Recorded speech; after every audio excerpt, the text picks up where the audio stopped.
నమస్తే, మీరు చూస్తున్నది ఎస్వి ఛానల్. నా పేరు శ్రీనివాస్ కొమ్మన.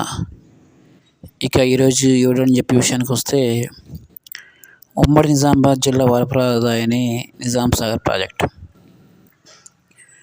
గడిచిన ఏడాదికే 100 సంవత్సరాలు పూర్తి చేసుకున్న ఈ ప్రాజెక్టు ఇప్పటికి కూడా తన సేవలను కొనసాగిస్తూ ఉంది. నవాబులు ఆ కాలంలో నాటి అవసరాల నిత్యం నిజాం సాగర్ ప్రాజెక్టు నిర్మించడం జరిగింది. అప్పటి నుండి కూడా ఎన్నో లక్షల ఎకరాలకి సాగునీరు, అలాగే నిజామాబాద్ జిల్లాకి తాగునీరు కూడా అందిస్తూ నిజాం సాగర్ ప్రాజెక్టు తమ సేవలను కొనసాగిస్తుందని చెప్పాలి. ముఖ్యంగా ఈ ప్రాంతంలో ఎంతోమంది జీవనోపాధికి ఈ నిజాం సాగర్ ప్రాజెక్టే మూలాధారం. గడిచిన 100 ఏళ్ళుగా నిజాం సాగర్ ఆయకట్టు పరిధిలో ఎంతో అభివృద్ధికి ప్రధాన కారణం నిజాం సాగర్ ఆయకట్టు డ్యామ్ అని చెప్పాలి. ముఖ్యంగా ఎంతోమంది ఈ ప్రాంతంలో ఎక్కువగా వలస వచ్చి తమ జీవన విధానం కొనసాగిస్తూ ఉన్నారు.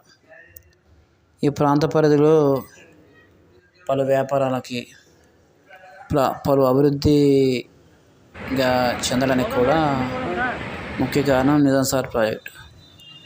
ఆ రోజుల్లో కూడా ఎంతో భవిష్యత్ తరాలను ఆలోచించి మరి ఈ ప్రాజెక్ట్ డిజైన్ చేశారు. అదేవిధంగా నిజాం సాగర్ ప్రధాన కాలువ కానీ, దానికి సంబంధించిన ఉప కాలువలు కానీ నేటికి కూడా చెక్కు చెదరకుండా ఉన్నాయంటే నాటి ఇంజనీర్ల గొప్పతనాన్ని ఈ సమయాన్ని గుర్తు చేసుకోక తప్పదు. ముఖ్యంగా ఎంతో ముందు వస్తుతో నిర్మించిన నాటి నిజాం సాగర్ ప్రాజెక్ట్ కాలువలు ప్రస్తుతం కబ్జాకారులో చిక్కున్నాయని చెప్పాలి. ముఖ్యంగా వర్ణి మండల పరిధిలో అయితే కనుక నిజాం సాగర్ ఆయకట్టు భూములను దాదాపుగా మొత్తం కబ్జా చేస్తున్నారని చెప్పాలి. అదేవిధంగా ఉప కాలువలకు ఉన్న కాలువట్లు కానీ ఎక్కువ శాతం ఇవన్నీ కూడా కబ్జాకారులకే వెళ్ళిపోతూ ఉన్నాయి. ముఖ్యంగా వైఎస్ఆర్ గారి హయాంలో ఈ ప్రధాన కాలువలకు సీసీ చేయించడం జరిగింది. ప్రస్తుతం ప్రభుత్వం కూడా ఉప కాలువలకు కూడా సీసీ చేపించి అధికారులకు పర్యవేక్షణలో అన్నదాతలకు సహకరిస్తున్నారు. ఎంతో ప్రణాళికాబద్ధంగా నిర్మించిన నిజాం సాగర్ ప్రాజెక్టు కాలువలు నేటికి కూడా ఎంతగానో అన్నదాతలకు కానీ ప్రజలకు కానీ ఉపయోగపడే పరిస్థితులు ఉన్నాయి. అదేవిధంగా వాటి ఉప కాలువలు కూడా పటిష్ట నిర్మాణంతో ఏర్పాటు చేయడం వల్ల ఇప్పటికి కూడా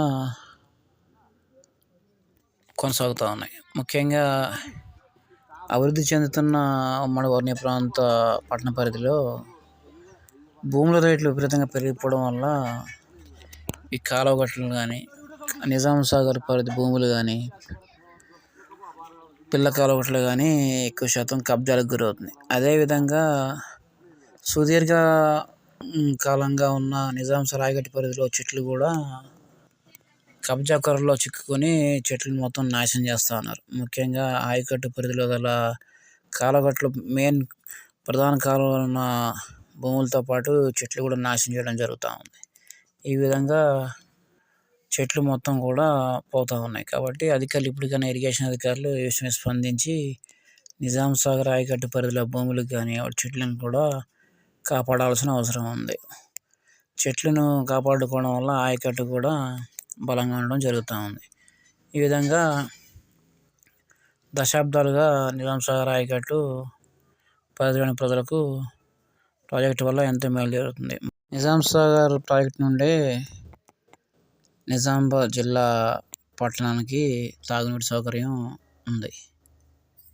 అదేవిధంగా బోధన కూడా నిజాం సాగర్ ప్రాజెక్టు నుండి తాగునీటి అవసరాల కోసం వినియోగించుకునేవారు. ప్రస్తుతానికి గోదావరి లిఫ్ట్ ఇరిగేషన్ నుండి అలీసాగర్కు నీరు తరలించి నిజాం సాగర్ తాగునీటి సౌకర్యం కూడా కల్పిస్తూ ఉన్నారు. ఇదే విధంగా వివిధ పరిశోధన కేంద్రాలకు మరియు గతంలో నిజాం సాగర్ ఫ్యాక్టరీకి కూడా నిజాం సాగర్ నుంచి నీటిని వినియోగించుకునేవారు. ఈ విధంగా నిజాం సాగర్ ప్రాజెక్టు పరిధిలో ఎంతోమందికి ప్రత్యక్షంగా పరోక్షంగా నిజాం సాగర్ ఆయకట్టు వల్ల లబ్ధి చేకూరుతూ ఉంది. ముఖ్యంగా గతంలో ఈ ప్రాంత పరిధిలోని వ్యవసాయ కార్మికులకు కూడా వ్యవసాయం నిజాం సాగర్ ఆయకట్టు పరిధిలో వ్యవసాయ కూలీలకు కూడా అందరికీ పని లభించేది. అయితే ప్రస్తుతం ఏర్పడ్డ పరిణామాల వల్ల ఇతర రాష్ట్రాల నుంచి వచ్చి కూలీలు వచ్చి ఇక్కడ పనులు చేసుకుంటూ ఉన్నారు. ముఖ్యంగా ఈ విధంగా నిజాం సాగర్ ప్రాజెక్టు ఈ ప్రాంత అభివృద్ధికి ఎంతో కీలకంగా చెప్పవచ్చు. ఇలా 100 ఏళ్ల చరిత్ర గల నిజాం సాగర్ ప్రాజెక్టుతో పాటు నిజాం సాగర్ ఆయకట్టు కాలువలు కానీ ఉపకాలువలను కూడా కాపాడుకోవాల్సిన అవసరం ఎంతైనా ఉంది. ముఖ్యంగా అధికారులు ఇప్పటికైనా స్పందించి ఈ కబ్జా కవర్లో ఉన్న ప్రాజెక్టు భూములను కానీ అదేవిధంగా కాలువ కట్టలను ఉపకాలువ కట్టలను కూడా సంరక్షించుకోవాల్సిన అవసరం ఎంతైనా ఉంది. ఇలాంటి మరిన్ని ఇంట్రెస్టింగ్ వీడియోస్ కోసం చూడండి, సబ్స్క్రైబ్ చేయండి, షేర్ చేయండి, లైక్ చేయండి. థ్యాంక్ యూ, ధన్యవాదాలు.